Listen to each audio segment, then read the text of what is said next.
David sir, ഇനി ഈ സിറ്റിയിൽ മാത്രമല്ല ഇന്ത്യ മുഴുവൻ അറിയപ്പെടാൻ പോവുകയാണ്. ടൈഗർ അപ്രത്യക്ഷനായിട്ടില്ല. ടൈഗർ ജീവനോടെയുണ്ട്. അവൻ വൈകാതെ തന്നെ തിരിച്ചു വരും. മണ്ടത്തരം നീയാണ് പറയുന്നത്. ടൈഗറിനെ ഡേവിഡ് തരകനുമായിട്ട് കമ്പയർ ചെയ്യുന്നു. ഡേവിഡ് തരകന്റെ ഹോട്ടലിൽ ഇരുന്ന് ടൈഗറിനെ കുറിച്ച് പറയുന്നു. ഒന്നെങ്കിൽ ഫിറ്റ് ആയിരിക്കും, അല്ലെങ്കിൽ അതിന് മാത്രം ധൈര്യം കാണും. എന്തിനാ നിങ്ങൾ ആ പാവത്തിനെ തല്ലുന്നത്? ഇവിടുന്ന് 2 കാലിൽ വീട്ടിലേക്ക് പോകണമെങ്കിൽ മിണ്ടാതെ സ്ഥലം വിട്ടു.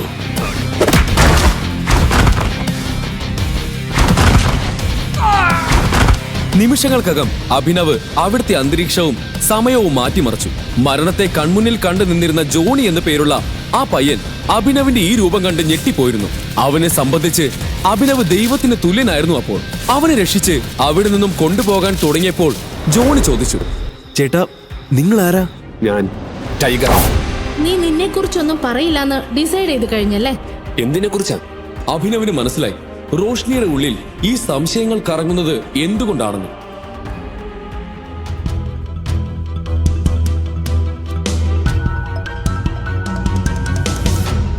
ഹലോ, ഇതെന്താ അഭിനവ്?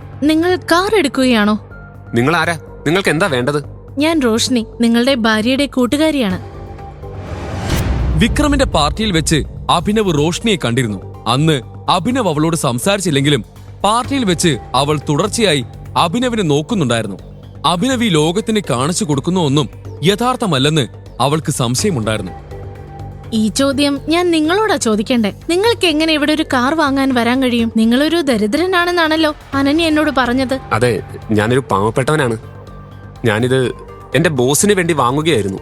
റോഷ്നി കുറച്ചുനേരം അവനെ നോക്കിയിട്ട് പറഞ്ഞു, നേരോ? നിങ്ങൾ കള്ളം പറയുമല്ലേ? ഞാൻ എന്തിനു നിങ്ങളോട് കള്ളം പറയണം? എനിക്കറിയില്ല. വേണ്ട, ഞാനൊരു കാര്യം ചെയ്യാം. ഞാൻ അനന്യയെ ഇങ്ങോട്ട് വിളിക്കാം. ദൂരെ നിന്നെങ്കിലും അവൾ നിങ്ങളെ കാറിൽ കാണുമ്പോൾ സന്തോഷിക്കും. വേണ്ട വേണ്ട, അവളെ എന്തിനാണ് ഇവിടേക്ക് വിളിക്കുന്നത്? അവളെ എന്തിനും ബുദ്ധിമുട്ടിക്കണം? റോഷ്നി പറ, റോഷ്നിക്ക് ഞാൻ എന്തെങ്കിലും സഹായം ചെയ്തു തരണം. നിങ്ങൾ എനിക്കൊരു ട്രീറ്റ് തരുമോ? എന്താ, നിങ്ങൾ എന്നെ ട്രീറ്റിന് കൊണ്ടുപോവില്ലേ? നോക്ക്, ഞാൻ നിങ്ങളുടെ ഭാര്യയുടെ കൂട്ടുകാരിയാണ്. നിങ്ങൾ എന്റെ ആവശ്യം തള്ളിക്കളയുമെന്ന് ഞാൻ കരുതുന്നില്ല.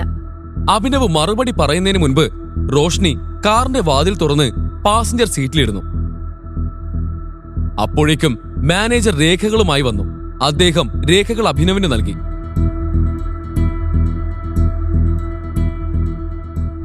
അഭിനവും ഡ്രൈവിംഗ് സീറ്റിലിരുന്നു.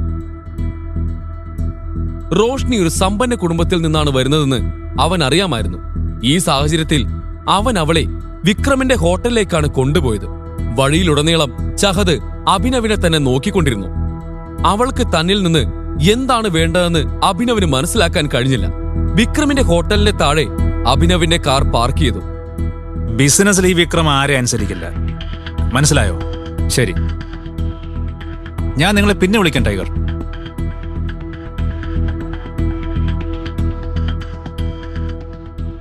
അഭിനവിന്റെ ഫോൺ റിങ് ചെയ്തു.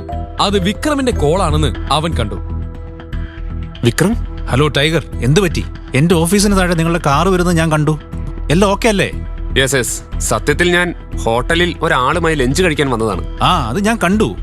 നിങ്ങളൊരു കാര്യം ചെയ്യും, ആദ്യം എന്റെ ഓഫീസിലേക്ക് വരൂ. ഞാൻ എന്റെ VIP കാർഡ് തരാം. അതുണ്ടെങ്കിൽ നിങ്ങൾക്ക് 2 പേർക്കും VIP പരിഗണന ലഭിക്കും. എന്തുപറ്റി? നമുക്ക് പോവാം. റോഷ്നി, ഇവിടെ നിൽക്കൂ. എനിക്കൊരു പ്രധാനപ്പെട്ട ജോലിയുണ്ട്, ഞാനത് തീർത്തിട്ട് വരാം.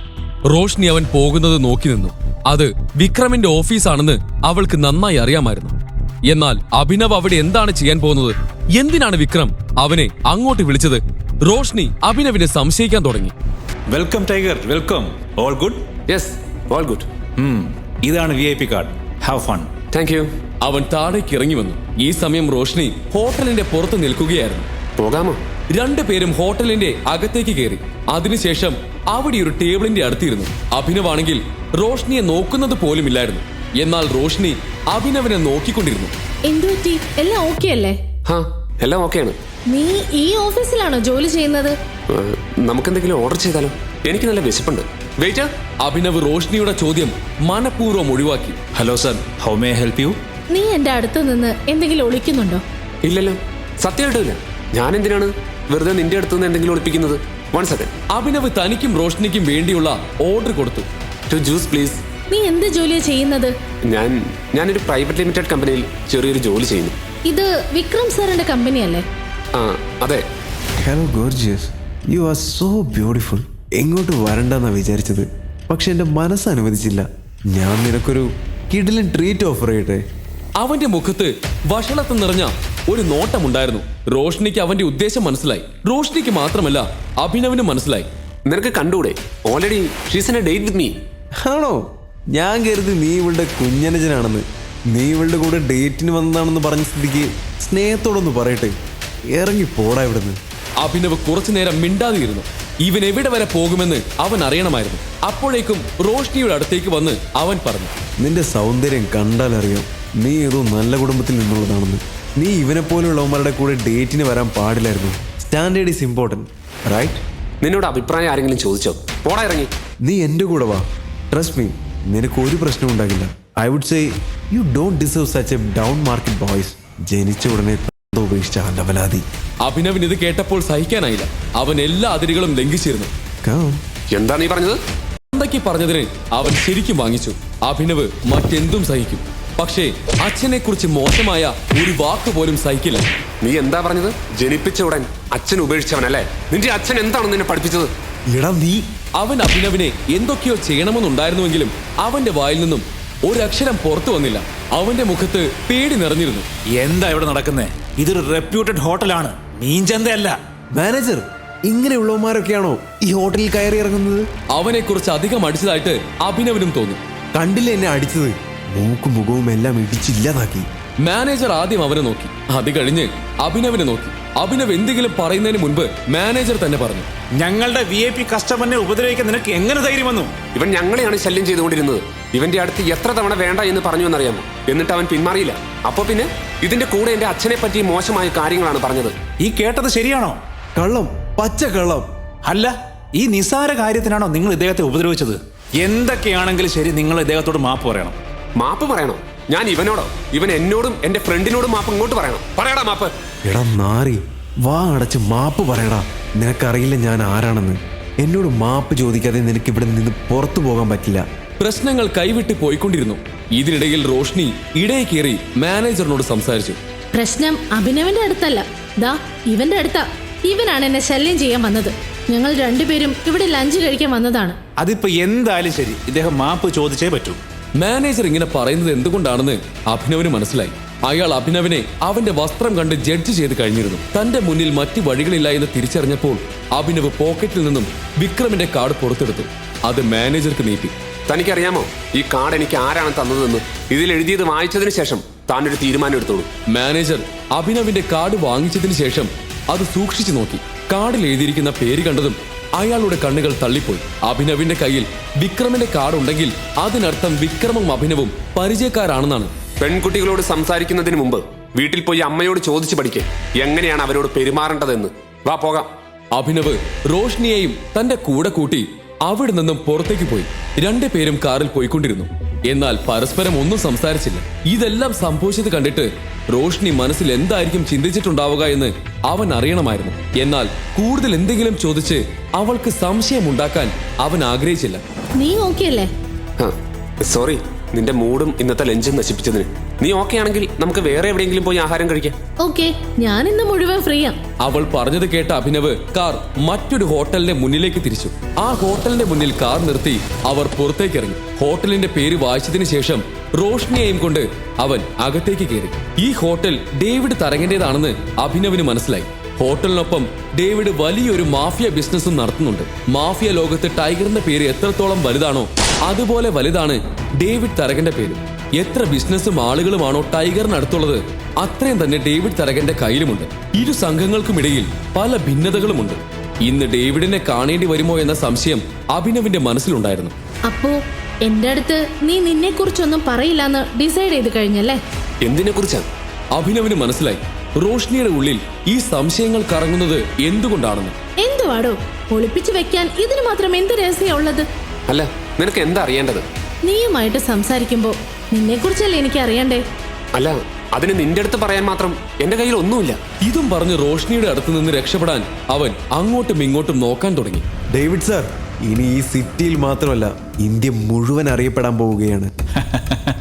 അതെ, മാർക്കറ്റിൽ നിന്നും ടൈഗർ അപ്രത്യക്ഷമായതോടെ അവന്റെ പേരും ഇല്ലാതായി. തൊട്ടടുത്ത് നിൽക്കുന്നവർ പരസ്പരം സംസാരിച്ചു കൊണ്ടിരിക്കുന്നത് അഭിനവ് ശ്രദ്ധിക്കുന്നുണ്ടായിരുന്നു. അവർ ടൈഗറിനെ കുറിച്ച് ഇങ്ങനെയൊക്കെയുള്ള കാര്യങ്ങൾ സംസാരിക്കുന്നത് എന്തുകൊണ്ടാണെന്ന് മാത്രം അവന് മനസ്സിലായില്ല. അഭിനവേ, പറയടോ, എന്റെ അടുത്ത് നിന്ന് എന്തെങ്കിലും ഒളിക്കുന്നുണ്ടോ? ഇല്ല, ഞാൻ എന്തിനാ വെറുതെ ഒളിപ്പിക്കുന്നത്? ടൈഗർ അപ്രത്യക്ഷനായിട്ടില്ല. ടൈഗർ ജീവനോടെയുണ്ട്. അവൻ വൈകാതെ തന്നെ തിരിച്ചു വരും. നിന്നോട് ഞാൻ പറഞ്ഞതല്ലേ ജോണി, അധികം കുടിക്കരുതെന്ന്. നിന്നെ കൊണ്ട് കൺട്രോൾ ചെയ്യാൻ പറ്റില്ല. ഓരോ മണ്ടത്തരം പറഞ്ഞുകൊണ്ടിരിക്കും. ഇവന്മാരുടെ ധൈര്യം കണ്ടില്ലേ? ഡേവിഡ് തരകന്റെ ഹോട്ടലിൽ ഇരുന്ന് ടൈഗറിനെ കുറിച്ച് പറയുന്നു.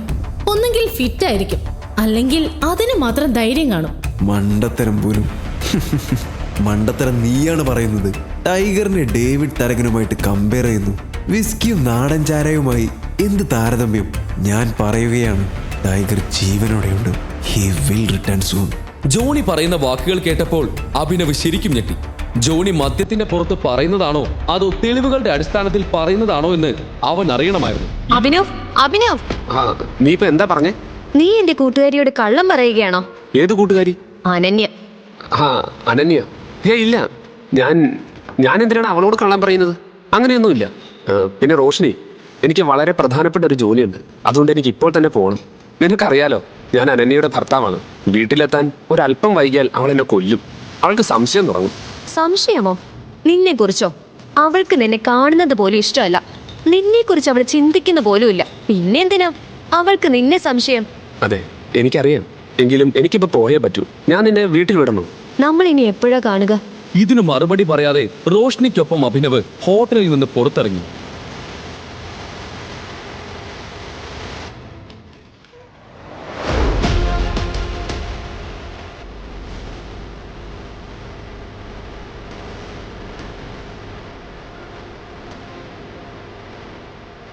അവിടെ നിക്കടാ. എവിടേക്കാ നീ കയറി പോകുന്നേ? പുറത്തു പോ.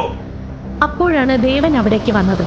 അവൻ അഭിയെ നോക്കി ഒരു പരിഹാസ ചിരിയോടെ പറഞ്ഞു, ഓഹോ, ആരാ വന്നിരിക്കുന്നതെന്ന് നോക്കിയേ. എന്ത് ധൈര്യത്തിലാണ് നീ ഇവിടേക്ക് വന്നത്? സെക്യൂരിറ്റി, ഈ ദരിദ്രവാസിയെ ഒരു കാരണവശാലും അകത്തേക്ക് കടത്തിവിടരുത്. വിക്രം സാറിനെ ശല്യം ചെയ്യാൻ വേണ്ടി മാത്രമാണ് ഇവൻ ഇവിടേക്ക് വന്നത്. എടാ, ഞാൻ നിനക്കൊരു അഡ്വൈസ് തരാം. നീ ഒരു ദരിദ്രവാസിയാണെന്ന കാര്യം ആദ്യം നീ അക്സെപ്റ്റ് ചെയ്യണം. എന്നിട്ട് അതനുസരിച്ച് ജീവിക്കാൻ പഠിക്കണം. ദേവന്റെ സംസാരം കേട്ട് അഭിനവിന് ദേഷ്യം വന്നു. ദേവന്റെ മോശം പെരുമാറ്റം അവനെ മടുപ്പിച്ചിട്ടുണ്ടായിരുന്നു. അഭിക്ക് വേണമെങ്കിൽ ദേവന് മറുപടി കൊടുക്കാമായിരുന്നു. പക്ഷെ തന്റെ ഫോൺ എടുക്കുന്നതാണ് നല്ലതെന്ന് അവൻ കരുതി. അവൻ വിക്രമിനെ വിളിക്കാൻ പോവുകയായിരുന്നു. എന്നാൽ വിക്രമിനെ വിളിക്കുന്നതിന് മുൻപ്, ഇവിടെ എന്താ നടക്കുന്നേ? അഭി എന്റെ കൂടെ വന്നതാ. You wanna say something? ദേവനിപ്പോ പോ. അഭി എന്റെ കൂടെ വരൂ. ദേവൻ ഒരു നിമിഷം അപമാനിതനായ പോലെ തോന്നി. അന്ന് പാർട്ടിയിൽ വെച്ചും പിന്നെ ഇപ്പോഴും ദേവൻ അഭിയുടെ മുന്നിൽ തോൽക്കേണ്ട അവസ്ഥ വന്നു. ഞാൻ ഇവിടെ വരുന്ന കാര്യം നിങ്ങൾ വിക്രമിനോട് പറഞ്ഞിരുന്നോ? ഇത് കേട്ട ഉടനെ ജെനിയുടെ കാതുകൾ കൂർത്തു. ജോലിക്ക് വേണ്ടി വന്ന അഭിനവിനെ പോലെ ഒരാൾ. എനിക്ക് നിങ്ങളുടെ കുറച്ച് വിവരങ്ങൾ ആവശ്യമുണ്ട്. നിങ്ങളുടെ ഓഫീസ് നാളെ മുതൽ ആരംഭിക്കും. Perfect, thank you. എന്നാൽ ലീഡർ വരുന്നതിന് മുൻപ് അവൻ അത്തരത്തിലുള്ള ഒന്നും ചെയ്യാൻ കഴിയില്ലായിരുന്നു. ഈ സാഹചര്യത്തിൽ അനന്യയുടെയും അവളുടെ മാതാപിതാക്കളുടെയും മുന്നിൽ തന്റെ കഴിവ് തെളിയിക്കാൻ വേണ്ടിയാണ് അവൻ മാനേജർ പോസ്റ്റ് ആവശ്യപ്പെട്ടത്. എന്നാൽ അഭിനവ് അവിടെ എന്തെടുക്കാൻ വന്നതാണെന്ന് ദേവൻ ഇപ്പോഴും മനസ്സിലായിരുന്നില്ല.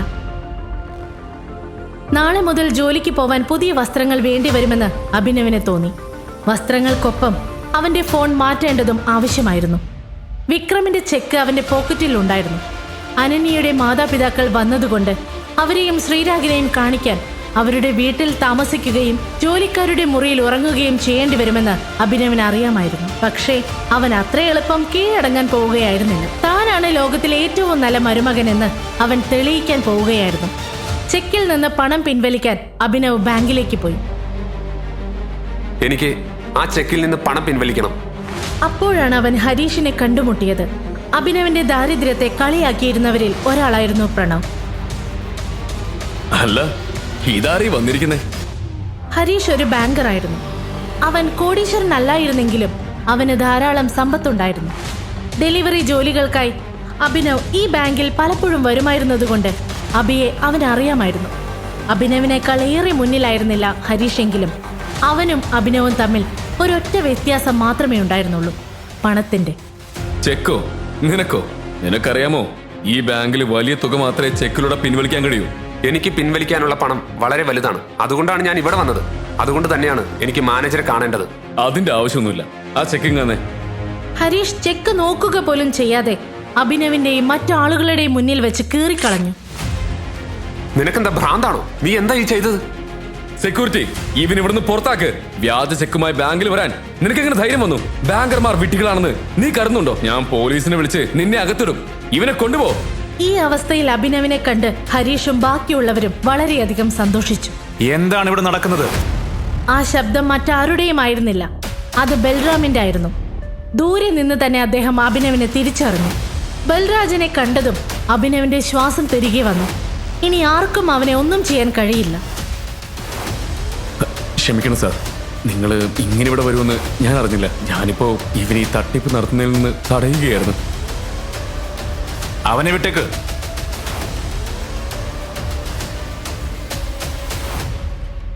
അഭിനവ് നിശബ്ദമായി ബൽരാജിനെ പിന്തുടർന്നു. എന്നാൽ ബൽറാം എന്തിനാണ് അഭിനവിനെ കൂടെ കൊണ്ടുപോകുന്നതെന്ന് ഹരീഷിനും മറ്റുള്ളവർക്കും മനസ്സിലാക്കാൻ കഴിഞ്ഞില്ല. ഹരീഷും അവരെ പിന്തുടരാൻ തുടങ്ങിയപ്പോൾ ബൽറാം പറഞ്ഞു, ഞാൻ നിന്നോട് എന്റെ കൂടെ വരാൻ പറഞ്ഞോ? ഇല്ല സാർ. ബൽറാം അവനെ നോക്കിയപ്പോൾ ഹരീഷിന്റെ കാലുകൾ നിശ്ചലമായി. ബൽറാമിന്റെ പെരുമാറ്റം കണ്ട് അഭിനവ് ഭയന്നു. ബൽറാം അവിടെയുള്ള ആളുകൾക്ക് അഭിനവിന്റെ ഐഡന്റിറ്റിയെ കുറിച്ച് സംശയം തോന്നിക്കുന്ന ഒന്നും ചെയ്യില്ലെന്ന് അവൻ പ്രത്യാശിച്ചു. ഇവൻ ഒരു തെറ്റ് ചെയ്തിട്ടുണ്ടെങ്കിൽ മാനേജർക്ക് അതിനെക്കുറിച്ച് അറിയണം. നിങ്ങൾ നിങ്ങളുടെ തലത്തിലാണ് നടപടിയെടുക്കുന്നതെങ്കിൽ ഒരുപക്ഷെ മാനേജർക്ക് അതൃപ്തി തോന്നാൻ സാധ്യതയുണ്ട്. ശരി സാർ. വരൂ. ബൽരാജ് അഭിനവിനെ നോക്കി തന്റെ കൂടെ അകത്തേക്ക് വരാൻ ആംഗ്യം കാണിച്ചു. ഇരുവരും ഒരുമിച്ച് മാനേജറുടെ ക്യാബിനിലേക്ക് പ്രവേശിച്ചു. മാനേജർ കസാരയിലിരുന്ന് കമ്പ്യൂട്ടറിൽ ജോലി ചെയ്യുകയായിരുന്നു. അദ്ദേഹത്തിന്റെ ശ്രദ്ധ ആകർഷിക്കാൻ ബൽറാം വാതിൽ ശക്തിയായി അടച്ചു. പെട്ടെന്ന് മാനേജറുടെ കണ്ണ് വാതിലിൽ പതിഞ്ഞു. ബൽരാജ് മുന്നിൽ നിൽക്കുന്നത് കണ്ടപ്പോൾ, മിസ്റ്റർ ബൽറാം, നിങ്ങൾ എങ്ങനെ ഇവിടെ എത്തി? എന്തുകൊണ്ട് നേരത്തെ പറഞ്ഞില്ലേ? വിളിച്ചൂടായിരുന്നോ? ദയവായി ഇരിക്കൂ, പറയൂ, നിങ്ങൾ എങ്ങനെയാണ് ഇവിടെ വന്നത്? ഞാൻ ഇവിടെ ഒരു ആവശ്യത്തിനാണ് വന്നത്. പക്ഷെ പുറത്തുള്ള ഒരു രംഗം കണ്ടപ്പോൾ എനിക്ക് ആദ്യം നിങ്ങളോട് ഇതിനെക്കുറിച്ച് സംസാരിക്കണമെന്ന് തോന്നി. പറയൂ. ഈ മനുഷ്യൻ ആരാണെന്ന് നിങ്ങൾക്കറിയാമോ? അദ്ദേഹത്തിന്റെ നോട്ടം മുഖത്ത് നിന്ന് തെന്നി മാറി കയ്യിലും ഒടുവിൽ അബിയുടെ മോതിരത്തിലും പതിച്ചു. മോതിരത്തിൽ അടയാളം കണ്ട ഉടൻ മാനേജറുടെ വായ തുറന്ന പോലെയായി. ഓ മൈ ഗോഡ്, ഇത് ടൈഗറാണോ? ഇയാൾ ആരാ? ഇയാൾ ആ ഗ്യാങ്ങിലെ അവസാനത്തെ അംഗമാണ്. നീ ലീഡറായ അതേ ഗ്യാങ്ങിന്റെ. ഐ എം വെരി സോറി, ദയവായി എന്നോട് ക്ഷമിക്കും. ടൈഗർ, നിങ്ങൾ ഇത്രയും കാലം ഇവിടെ ഉണ്ടായിരുന്നോ? നിങ്ങൾക്കായി ഞാൻ എന്താണ് ചെയ്തു തരേണ്ടത്? വേണ്ട, അതിൻ്റെ ഒന്നും ആവശ്യമില്ല.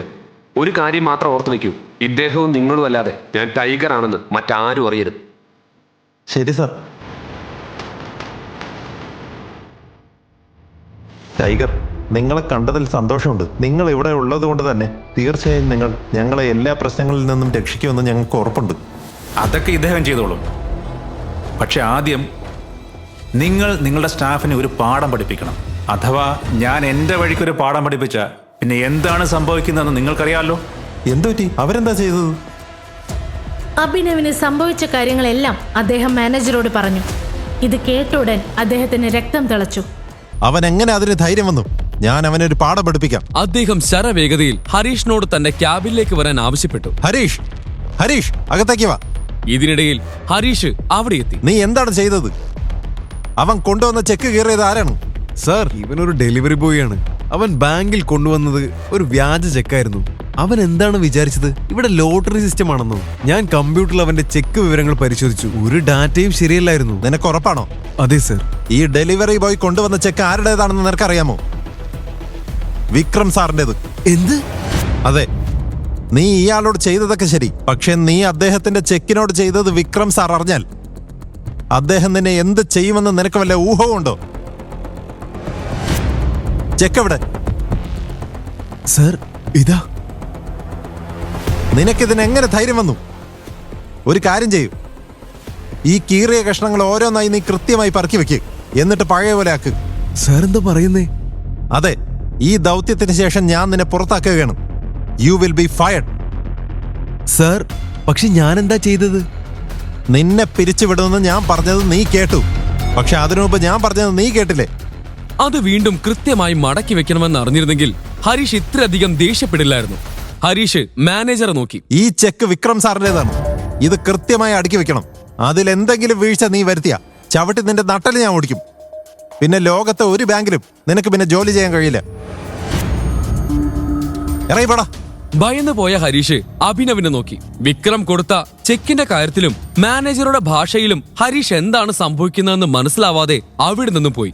എന്നിട്ട് അവൻ ചെക്കിന്റെ കഷ്ണങ്ങൾ മടക്കാൻ തുടങ്ങി. തന്റെ പരാതിയുമായി മാനേജറുടെ അടുത്തേക്ക് വന്നത് നന്നായെന്ന് അഭിനവിനുള്ളിൽ തോന്നി. എന്നാൽ ഹരീഷ് ഇതുപോലെ എത്രയോ പേരോട് മോശമായി പെരുമാറിയിട്ടുണ്ടാവാം. മറുവശത്ത് ബൽറാമും അദ്ദേഹത്തിന്റെ മാനേജറും എന്തുകൊണ്ടാണ് ഒരു ഡെലിവറി ബോയിയെ ഒരു ഭിക്ഷക്കാരനെ സഹായിക്കുന്നതെന്ന് ഹരീഷിന് മനസ്സിലാക്കാൻ കഴിഞ്ഞില്ല. ഒടുവിൽ ഹരീഷ് വളരെ കഷ്ടപ്പെട്ട് ചെക്ക് മടക്കി. I am really very sorry. എന്നാലും ടൈഗർ, ഇത്രയും വർഷം നിങ്ങൾ എവിടെയായിരുന്നു? ആദ്യം നിങ്ങളിത് പറയൂ. എന്റെ അച്ഛനുമായി നിങ്ങൾക്ക് എങ്ങനെയാണ് ബന്ധം? ഞാൻ അദ്ദേഹത്തിന്റെ ടീമിലെ ഒരു അംഗമാണ്. ശ്രദ്ധിക്ക്, ടൈഗർ തിരിച്ചെത്തിയിരിക്കുന്നു. പക്ഷെ ലീഡറിന്റെ വരവിനെ കുറിച്ച് ആരും അറിയരുത്, ഇല്ലെങ്കിൽ കളി മാറും. ബൽറാം സാർ പറഞ്ഞത് ശരിയാണ്. ഞങ്ങൾ സിംഹങ്ങൾക്കിടയിൽ ഒരു ഒളിഞ്ഞു നിൽക്കുന്ന ഒരു മറയുണ്ട്. അത് നമ്മുടെ ശത്രുക്കൾക്ക് എല്ലാ വിവരങ്ങളും നൽകും. അതുകൊണ്ട് നമ്മൾ തീർച്ചയായും ശ്രദ്ധിക്കണം ടൈഗർ. നിങ്ങൾ എന്താണ് ഉദ്ദേശിക്കുന്നത്? ഒറ്റുകാരനോ? അതെ, ഇതിനെക്കുറിച്ച് ലീഡർ നിങ്ങളോട് വിശദമായി പറയും. അതുവരെ ഈ മറയിൽ നിന്ന് പുറത്തിറങ്ങരുത്, ഇരുട്ടി തന്നെ നിൽക്കണം. ആ സമയം നിങ്ങളുടെ അച്ഛന്റെ, അതായത് ഞങ്ങളുടെ സഞ്ജയന്റെ കൊലയാളിയെക്കുറിച്ച് ഞങ്ങളോട് പറയൂ.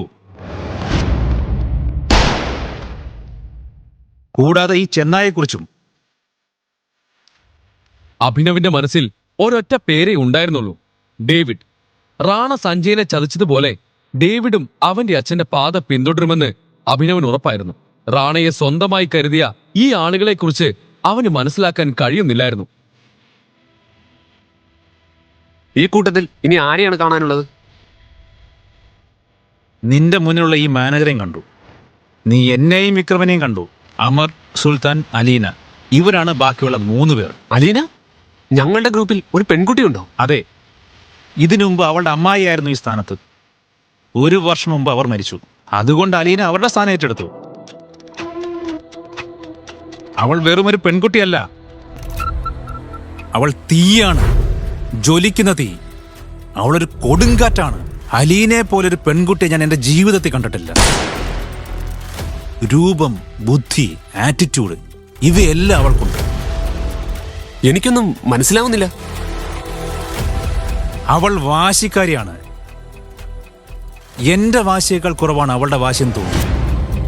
ഞങ്ങളുടെ ഗ്രൂപ്പിലെ ഒരേ ഒരു പെൺകുട്ടിയാണ് അവൾ എന്ന് പറയാം. പക്ഷേ അവളെ പറഞ്ഞു മനസ്സിലാക്കാൻ ഞങ്ങൾക്കാർക്കും കഴിയില്ല. ഇത് കേട്ട ഉടൻ എവിടേക്കാണ് ബൽറാം സംസാരിച്ചു വരുന്നതെന്ന് അഭിനവിന് മനസ്സിലായി. താനാണ് ടൈഗർ എന്ന് അലീനയെ ബോധ്യപ്പെടുത്തുക അത് അഭിനവിന് ബുദ്ധിമുട്ടുള്ള കാര്യമായിരിക്കും. എന്നിട്ടും ഈ വെല്ലുവിളി ഏറ്റെടുക്കുന്നത് അഭിനവ് ആസ്വദിക്കുകയായിരുന്നു.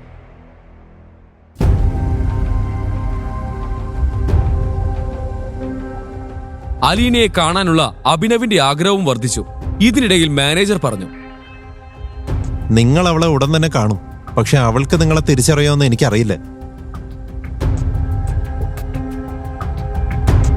അവളെ ബോധ്യപ്പെടുത്താൻ ടൈഗറിന് പ്രയാസമാണെന്ന് എനിക്ക് തോന്നുന്നില്ല. ഞാൻ വിചാരിച്ച പോലത്തെ പയ്യനല്ലവൻ. ബൽരാജിന്റെ വാക്കുകൾ കേട്ട് മാനേജറുടെ കാതുകൾ കൂർത്തു. ബൽറാം സാർ, ടൈഗർ നിങ്ങളെ ഈ മോതിരത്തിൽ കുടുക്കിയെന്ന് നിങ്ങൾക്ക് തോന്നുന്നുണ്ടോ? ഇത് കേട്ട ഉടൻ ബൽറാം പൊട്ടിച്ചിരിച്ചു. എന്നിട്ട് അദ്ദേഹം അത് ശരിവെച്ചു എന്നോണം തലയാട്ടി. അദ്ദേഹത്തെ കണ്ട് മാനേജർ മുറയ്ക്ക് ചിരിക്കാൻ തുടങ്ങി. ഏതായാലും ടൈഗർ, ഇപ്പോൾ നിങ്ങൾക്ക് എത്ര പണം വേണം? ഞാൻ തരാം. പിന്നീട് വിക്രം സാറിന്റെ ഓഫീസിൽ നിന്ന് ഞാൻ ചെക്ക് വീണ്ടും ഇഷ്യൂ ചെയ്യിച്ചോളാം. ഇപ്പോൾ എനിക്ക് 1 കോടി രൂപ വേണം. ബാക്കിയുള്ള 49 കോടി എന്റെ പുതിയ അക്കൗണ്ടിലേക്ക് ട്രാൻസ്ഫർ ചെയ്യണം. ഓക്കെ, ഞാനത് ശരിയാക്കി തരാം.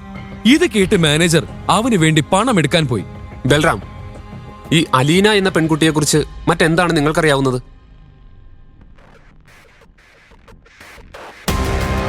എനിക്കെല്ലാം അറിയാം, പക്ഷെ നിങ്ങൾ ഉദ്ദേശിക്കുന്ന പോലെയൊന്നുമല്ല.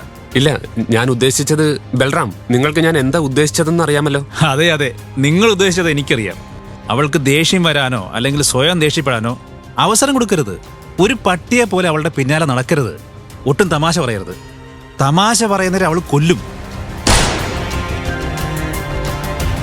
ഏതായാലും ടൈഗർ, നിങ്ങൾക്കിപ്പോൾ ഒരു കാറ് വേണം. ഞാൻ എൻ്റെ മാനേജറോട് പറയാം.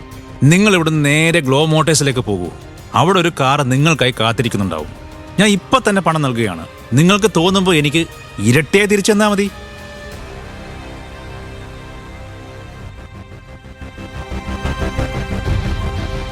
Thank you. ഈ കഥയുടെ ബാക്കി അറിയാൻ download pocket FM app. Link in description.